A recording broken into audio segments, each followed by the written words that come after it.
You see this picture? This picture came in on my birthday, which um, I'm waiting for a poster, but I really like this sticker, and I don't know where to put this sticker. I've been trying to figure that out. I'll find a place for it eventually, but I really like this sticker, and I'm waiting for the poster, which will be behind me there on the wall at some point when it comes in, along with some other stuff I plan on getting in the future. But anyways, that brings me to today's subject, and without further ado, hello everybody, it is I, favorite friendly neighborhood INFP. No, I was about to say your favorite INFP. Whose favorite am I really? No, it is I, your friendly INF neighborhood. Wow, that intro went wee. Moving on. I have decided that I would like to talk to you a little bit of behind the scenes of the MBTimes comic. And with that being said, jump right into it. Where this is the, of course, cover. We're only doing the first chapter anyways, and you'll be able to find this on webtoons, and you know, for those who want to read along, you can read along. There is going to be a voiceover of this sometime in the future, but that's not the point of this video. So I have decided, I did this on a stream once. It was actually my first stream, and I'm going to update that and put it on YouTube so that you guys may see the references, the jokes, what was supposed to be, what will be in a future video, skit, voiceover, whatever. We are going to talk about this, starting with the cover. And the reason why the eye is scratched out there is because initially it was supposed to be MBTI ms. So the MES was supposed to be here until the artist came up with the idea of, why don't we make it MBTimes? So kind of like more like a newspaper kind of comic-y type deal, which is why the whole kind of scratched out thing is going on there, of what was and then it became. So that's just a little sneak peek behind there. And so chapter 2, I mean not chapter 2, when the comic starts, page 1 or page 2, whatever you, probably page 1. I'm losing my mind. When the comic starts, the whole joke was, at least in my mind when I was creating this, was how a lot of introverts tend to be kidnapped by their extroverted counterparts, especially if they have extroverted friends. The extroverted friends will tend to break in, drag the introvert out for whatever reason, and it is a common enough theme that I decided to put the joke in there because it is kind of relatable. Next one in the page 2. Actually, I could go up here, couldn't I? I can. Oh my goodness. Anyways, so yeah, this is basically, there's nothing special about this page. INFP is, so the idea with INFP, or myself in this case, is we're really bad at trying to explain things, and trying to explain what will happen in a very quick or short amount of time. And as such, he was not able to adequately warn her. And then of course you see INTP there, though you won't know she's INTP until later. At least when the comic was first started. For those of you who know the comic now, obviously you know who all these characters are, and even if you don't, you know, you'll find out. But the other thing with chapter 1 is it was supposed to be an introductory chapter to all the characters. So there is that. Then, of course, we have the Esfj, and this bit right here was supposed to be like, ESFJs are often considered the mom friends or the moms of the group, and of course their displeasure is not going to be gone unnoticed, as it were. And of course, ESFJ is extremely unimpressed with their shenanigans. As such, he is doing the whole mom thing that the mom would do if such a thing were to happen to a person. It's fitting. Then, of course, so the idea here is ENFP often gets ideas from animes or shows she watches that she wants to try out. And ENTP often instigates these ideas because an ENTP would. And in this case, there is a lot of anime shows where they burst in, grab the person, and then run out carrying them. At least I've seen them in far in the older. I think even one of these happens in the anime specifically I was thinking of, now that I think about it, probably would have been Uran High School Host Club, because that does happen to Haruhi at some point in that anime, and I've seen it in other animes as well. I'm like, this needs to be a thing. The next bit, we have ESFJ being having none of it and welcoming her. Nothing really special. Just, once again, don't piss off the mom friend is, kind of the point here. Nothing really special. Then, of course, so here is okay, so initially when I was writing this, I was thinking to myself that INFP would be asking if she's all right and asking a bunch of questions and being all worried about her. And then I remembered that as an INFP, I would begin asking that, and then I would immediately get distracted by something. In this case, ESFJ's house and the decorations he's put up. That's just how I am. It's hey, are you? Oh, this place looks pretty. It's that whole... I know there are people out there who relate to that. And then we have... Okay, so this is the first... Okay, so I'm writing this, right? And it follows a... When it comes to writing, I need to have a flow. A thing that nicely goes along, has a nice flow, and does this nice thing. And this didn't have that flow for me. And so it jumps into the next subject. Hence, these two would always break the fourth wall, and they always will break the fourth wall. But hence them... pointing that out. I needed to turn it into a joke, and who better than to use the ENTP and the ENFP for what I was very self-awarely looking at as poor writing on my part. Then, of course, so here is... Okay, so when I was writing this sequence of INFP being voluntold to help ESFJ cook, I was thinking of the times when I had been, not only voluntold, but also the fact that not a lot of people will think INFPs as cooks or as chefs. And in this case, I wanted to showcase that INFP can and in fact does cook. And from my previous experiences, and we'll get to the next bit right here to prove my point,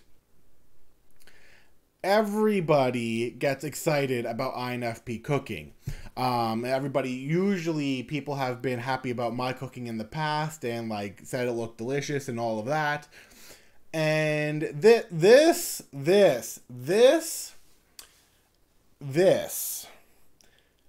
has been for 3 years. For 3 years, nobody has caught the Easter egg that I've thrown into this. Especially this part right here. That was a reference to ReZero. Ram. It was that joke. They're twins. They're doing Ram. I think he's being creepy. Ram. I think you're right. Like, that was the joke. That is what I took that off of. That is why it's sister. Is INFP going to cook? Sister. I think he is. Because when you're first introduced to Rem and Ram in ReZero, they act like that. And nobody has caught on. Anyways, going on from that whole thing, which I'm happy I finally gotten out because it's been driving me crazy how nobody's caught it. But it was super subtle, and if you haven't watched the anime and if you haven't tied the certain things together, you wouldn't catch it.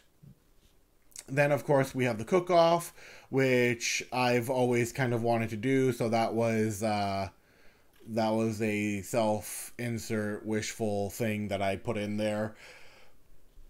And then, of course, we have ENFJ coming up alongside ISFJ, who's like so focused on cooking that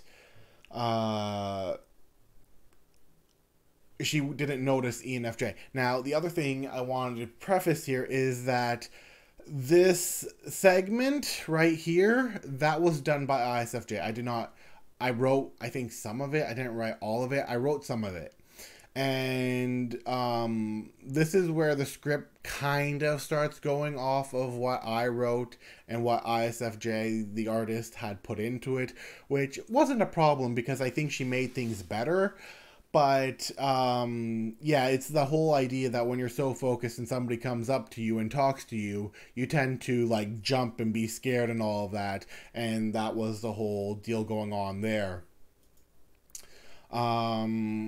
Furthermore,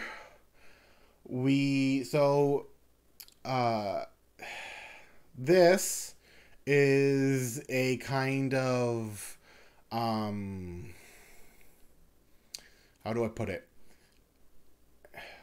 The reason why she's usually surprised that INFP is cooking and why I put that in there is because I often, despite cooking for my family and for myself and all of that jazz, and, you know, for friends and all of that, I would probably find it absolutely terribly bothersome to do this, which is why it's not that common of occurrence, mostly due to the next line, which you will be able to get on a mug or shirt or whatever you want via your resident INTP, or this resident INTP. Procrastination or laziness, that is mostly true. Like, too lazy to do it, too much energy, or then, you know, I forget and it's like, okay, here, have some burgers instead, or have some grilled cheese, or, you know, whatever. But despite that, I have been known to cook for people. But the next point here is, so this part actually came from talking to my sister, and who is an INTP.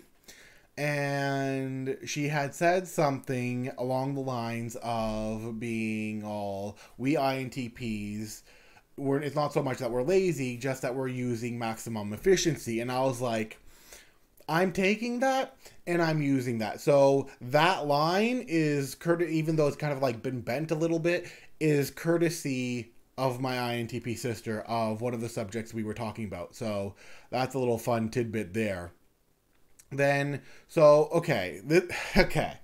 So, this next bit didn't, like, it turned out the way it turned out, which I'm fine with. And ENFJ's, one of her thing is that she's really good at predicting things due to how well she knows people. But in this, we have ISTJ running. And the idea I had was that she was supposed to do like, as she was running, she was supposed to do the whole Supergirl or Magical Girl type transformation, and then come in all pizzazzed and everything, and, like, really nice clothing and all of that. After she had done that transformation, I had wanted to throw in a kind of Sailor Moonish, or kind of like old Supergirl, Superman type joke in here. Um, that's what I wanted to happen, but it's fine as is, because it's still, it's, I guess, more realistic and more slice of lifey that it happened that way, so it's fine. So yeah, we have ISTJ, and she knows ESTJ is kind of like the norm of burgers and all of that. And then, of course, how ENFJ is predicting things. This is going to become an ongoing joke. The whole psychic is going to become a ongoing joke, especially between, like, more so with INFJ in the future than with ENFJ. But it has nothing to do with them actually being psychic, but them, either knowing the people so well that they're able to know how they're going to be. Such as, so there was a really weird, I think I screwed up, because ISTJ is really late and ESTJ always makes burgers. He's like, this, what, okay, so this came from seeing a lot of ESTJs. So a lot of what I write is things that I've witnessed from other ESTJ characters, or what I've witnessed from ESTJs in life, which is what, and it's not just ESTJs, but it's like all the characters that I will then bring into the comic, which is why people will be like, how do they know? The powers of observation are an amazing thing. So, this point was already made, so that was kind of my poor writing. I only figured that out after it had happened, but things are things. And then, okay, so there's going to be a cutout here. There was supposed to be, I think there was supposed to be an extra page. Some things were spliced out. Some things were put in. Because in here, INFJ, what I had initially written was that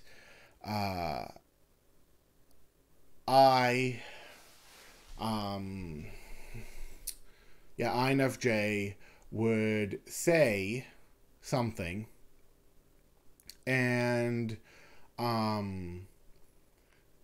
it was supposed to be like a little bit more detail, like him saying that he was supposed to call out that INFP was about to appear. Like, it's hard to explain, and I don't know if I still have it in the script, but there was a lot more detail to it that was just taken out and then, put in.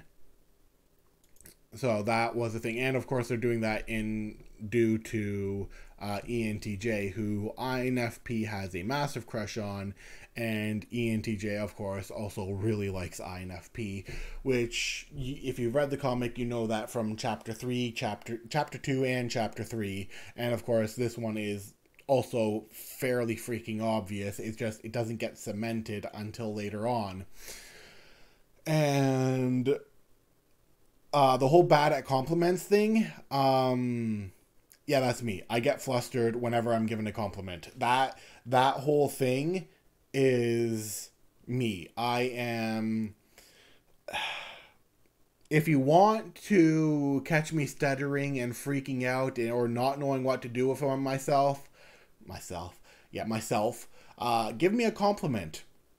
And then, of course, this came from remembering a friend stating that, don't you know the song, because every girl's crazy about a sharp-dressed man. And I figured that if anybody would be all about the sharp-dressed man, it would be Entj. And this I honestly, I'd have to go back in the script, but I do think he throws, I do think I wrote Esfj throwing ESFP out of the way. And then, so the whole idea with Entj is she always, like, whenever I find the new artist, because the comic needs a new artist, the ongoing joke with Entj is that she always has an epic or dramatic entrance. It is never a normal entrance with Entj, and I plan to keep it as such. Then, of course, we have, you know, him meeting his crush, and that is literally how I am with my crush or whoever I'm crushing on. I'm absolutely terrible, absolutely flustered, and I don't know what to do with myself, and then I often make myself into a fool.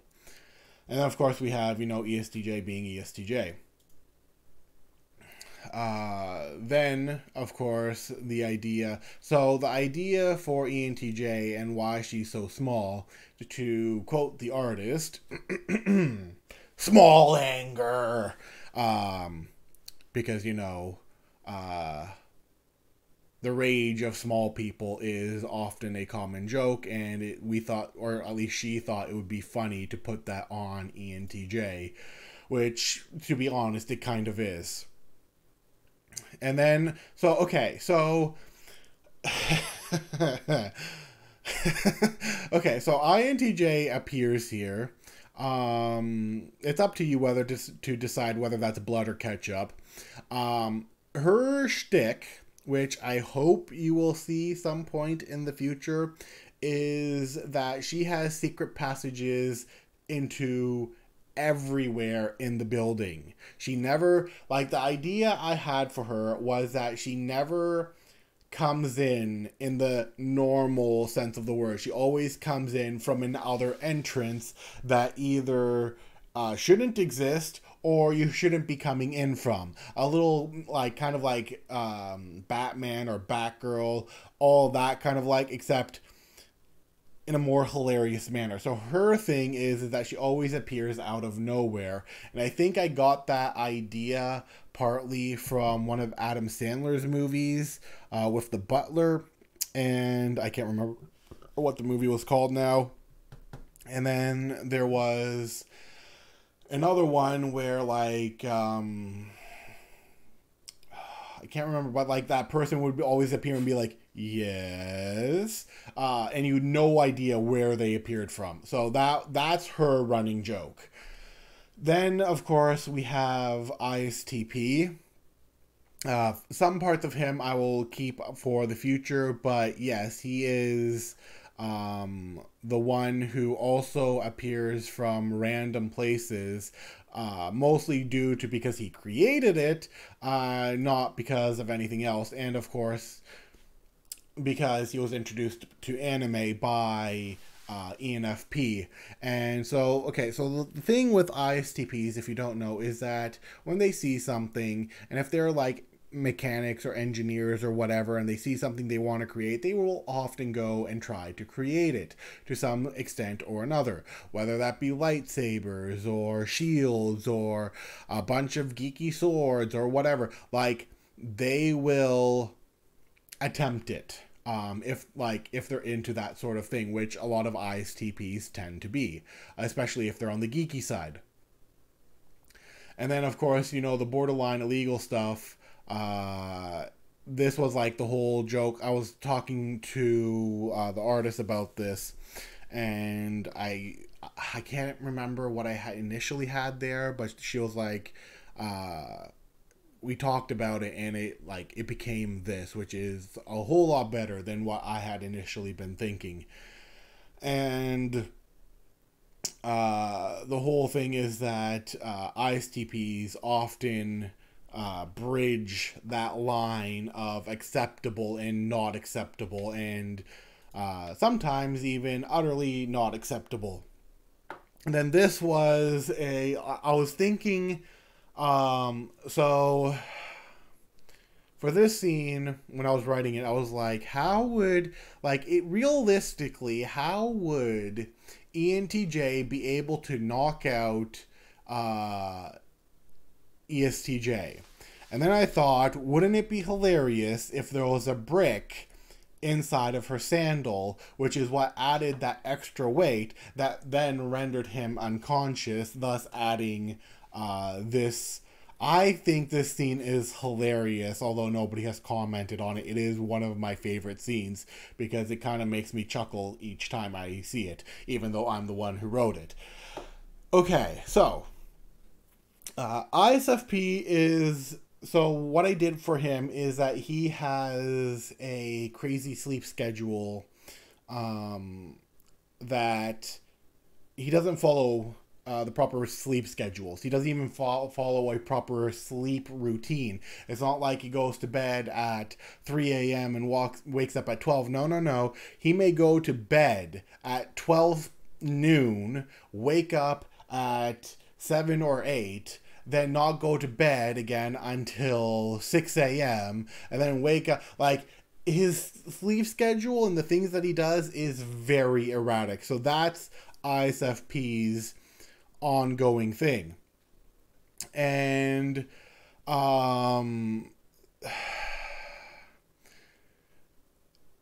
there was supposed to be a moment where I had wanted, much like ISTJ, doing the whole magical girl thing, I had wanted Esfj to do the whole He-Man thing, especially when he got the coffee. So there was this, there was supposed to be, there was supposed to be a moment where you had Esfj go, I have the power, and you just see him like be like all energy and wide awake and like all of that. But that didn't happen, sadly. But it will happen in a bit of the voiceover, and if there's ever an animation of this, I will make that a thing where he's like, I have the power. So yeah. Then, of course, we have the party. The reason why the twins can't drink is because they're 19, and so, or is it they're 18? So in America, you can't drink until you're 21. In Canada, in certain provinces, you can't drink until you're 18 legally, and you can't drink until you're 19 legally, depending on the province you're in. As this is a combination of both countries called Emerita, there's another neat fact for you. They are 1 year younger than then they're allowed to drink. Like, if they're 1 year older, then they could drink. But yeah, you have Enfj keeping watch on them, even though they want to kind of join in on this. And then the other thing, okay, so you're not going to see this because INFP will rarely ever drink. But ESFJ is the strongest drinker of the group. ENTJ is also supposed to be a really strong drinker, even though she's like right there, failing miserably at it. But the joke was, according to the artist, that her thing was that she's mostly immune to tequila. It doesn't matter how much tequila she drinks, she'll never get drunk. But she'll get drunk off of other drinks.